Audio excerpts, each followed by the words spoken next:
and I'm not within 300 feet because we're agriculture, and the properties around me are agriculture. So to be 300 feet, that's why I didn't receive a notification on this item, according to your regulation, which I think should be addressed for people who live in the country, in the city of St. Cloud, and have that problem like I do. Area. It's an agricultural piece of property.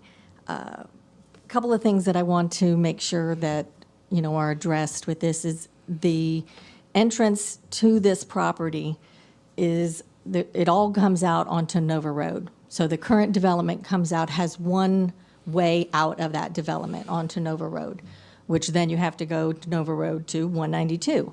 There is no light at 192 and Nova Road, and it's a hot mess. If you've ever been over there, it's a hot mess. And if you need to turn left, forget about it. You need to turn right, make a U-turn, come up around and go, because you can never get across. So before they add another 74 homes back there, we need to get a light at 192 and Nova Road. They also We have lived at this location for over 40 years. I am here to object to the change in zoning from agriculture to R1B for these two parcels of land, 1750 and 1770 Druliner. This zoning change is not compatible with the present zoning in the area. This will be adding 73 more homes on 62.5-foot lots. That's what that zoning allows. And a portion of the land involved is wetlands. A larger area adjacent to the land involved is also wetlands, some owned by Lanier Homes and some owned by the state of Florida.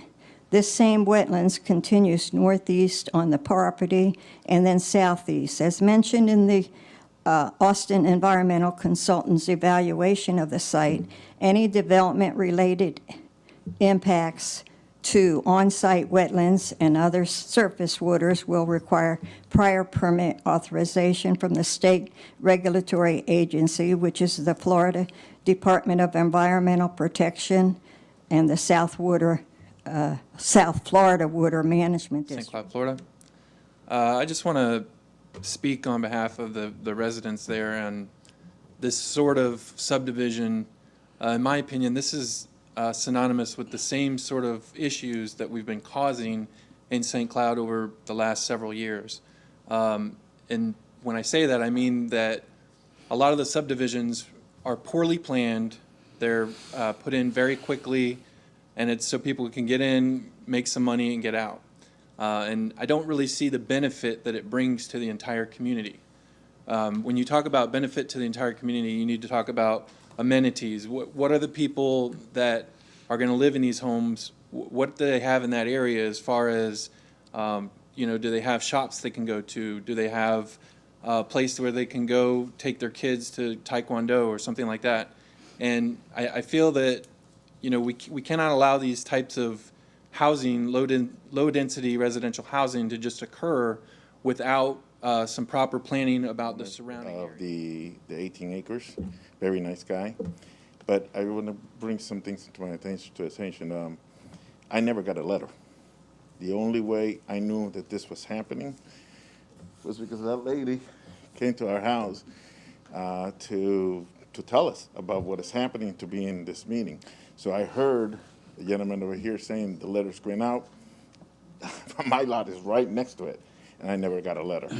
So that's one thing. Second thing, I heard from the neighbors that the developer that is going to work on there, they're going to go right through our, you know, the, like you said, the north or west, I don't know. The thing is, right next to our house, and they're going through Lancaster, okay? And if they break, what I was told is that if anything happens to that road, we are going to be responsible of fixing that road.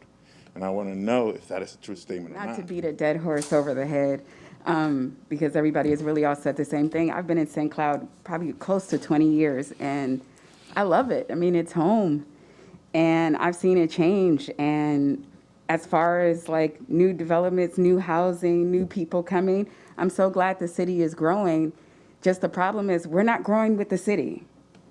Like, we need more businesses. We're having all these houses and developments come. It's like, Well, they should come and bring a new restaurant with them, or come and bring a new store with them, a new storefront. It's just like, great, come and build a new street with them. He's like, oh, there's all these entryways, and it's like, have you driven down Joe's Road?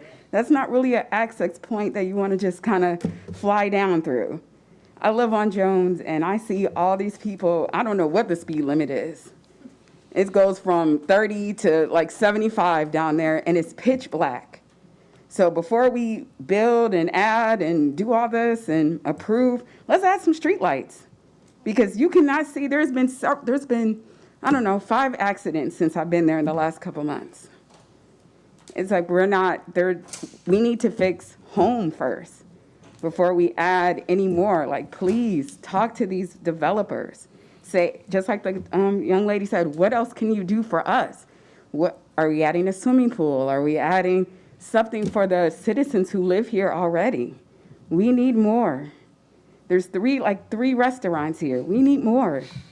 It takes me, I work in Kissimmee, it literally takes me like 45 minutes to go down 192. It's insane. Like, what's our plan with that? I can't even get down the street. So please reconsider. Again, I love the growth. I love the city. I love the people. I love it here. But in a minute, small town living is almost out. That's all.